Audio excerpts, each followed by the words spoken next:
Welcome to Nanook Outdoors, and today I want to show you my new project, boat. It's a 1983 Bluefin in 21 feet with a Trailmaster single axle trailer. There's a lot of work that this needs before it's really seaworthy, and so I'm going to show you what I'm going to do, and then I'll post updates as I make progress. So in order to take this boat anywhere, we have to have the trailer in good condition. It does need a lot of work, but I'll go over some of the things that I like about it and some of the things that I dislike and what I'm going to do. This has an older style hitch, which can be locked through a pin, which the previous owner was not even aware of. So we're going to make sure that we lock this when we trailer it anywhere. This has two different jack stands. This one lets us jack up the boat much taller than the small one, which is great for storing and giving it that angle so it can drain.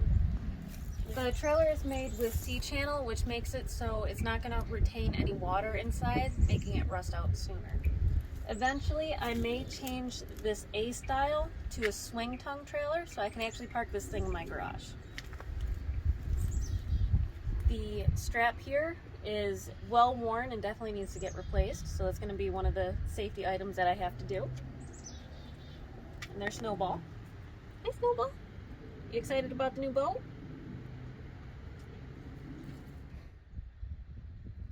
Here we have a spare tire mount, so obviously I'm going to have to get a spare tire because there's not one here.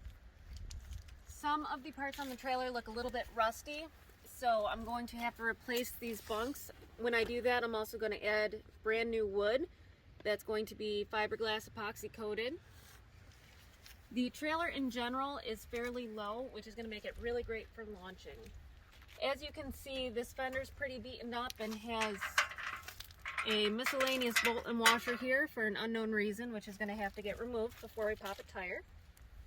Moving down to the axle, this is going to get replaced with a easy to grease axle, so I don't have to repack the bearings all the time. I can just grease it. These studs are pretty old and these guidons are not in great shape, so I'm going to have to replace those. As you can see, these lights are kind of cob jobbed on with deck screws and reflector plates, so all those are going to have to get replaced. So the problem with the trailer being so low is that the motor is also lower, so you have to trim it all the way up when you trailer it and when you store it, otherwise you're going to damage your motor. So the hull on this boat is in really great shape, which is the whole reason I bought it. Everything looks in really good shape. There's no big scratches, no big dents. The paint on this boat is chipping off. That's one of the things that I'm going to redo. When I do that, I'm also going to add some sealant along the bottom so I never have to worry about leaky bolts. So the best feature about this boat is the open space. You can see that there's plenty of area for me to walk around. There'll be plenty of area for the dogs to lay down, and there's going to be no bumping each other trying to walk through the middle of the boat here. Unfortunately, the wood in this boat all needs to be replaced. There's a lot of soft spots, and it's actually coming up on this corner here, and the console is entirely falling apart.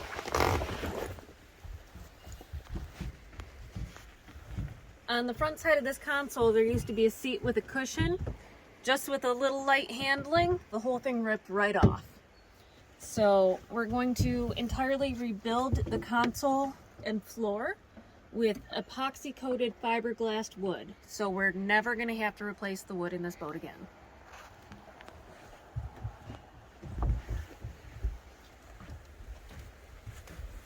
The electrical in the console is an absolute mess. I'm going to redo this properly and safely.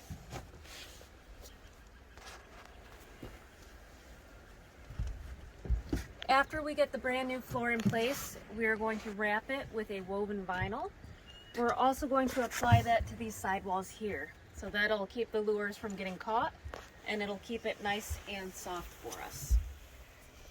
Inside these sidewalls, there's currently only room for 3 rods. That's definitely not enough. So I'm going to replace these and hopefully at least double the capacity. All the way in the front of the bow here is where the gas tank is. There's some ventilation.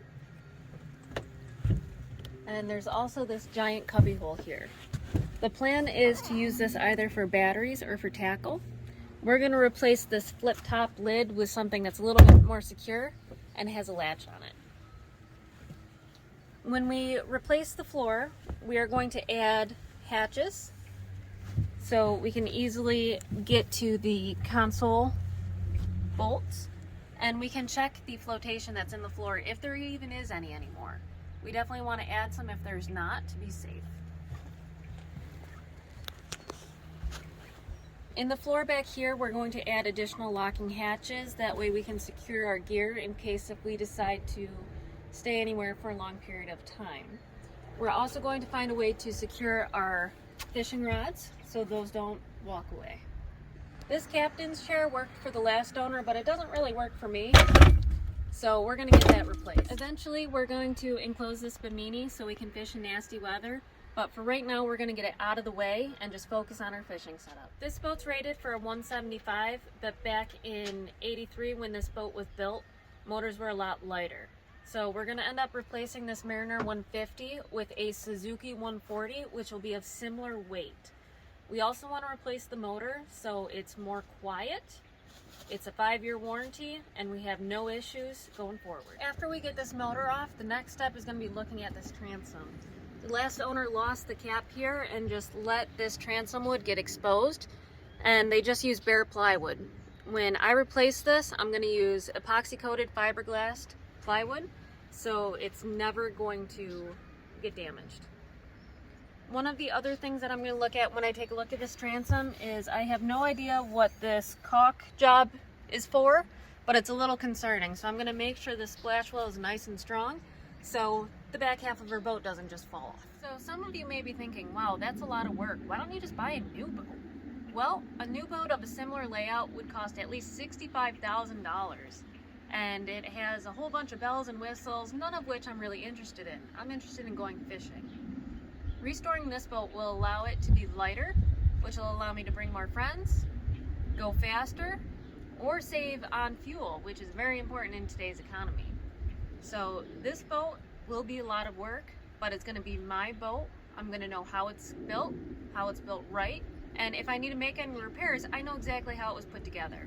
So I'm really looking forward to this open layout so I can take a nap with the dogs in the back or just have fun fishing and enjoying the weather.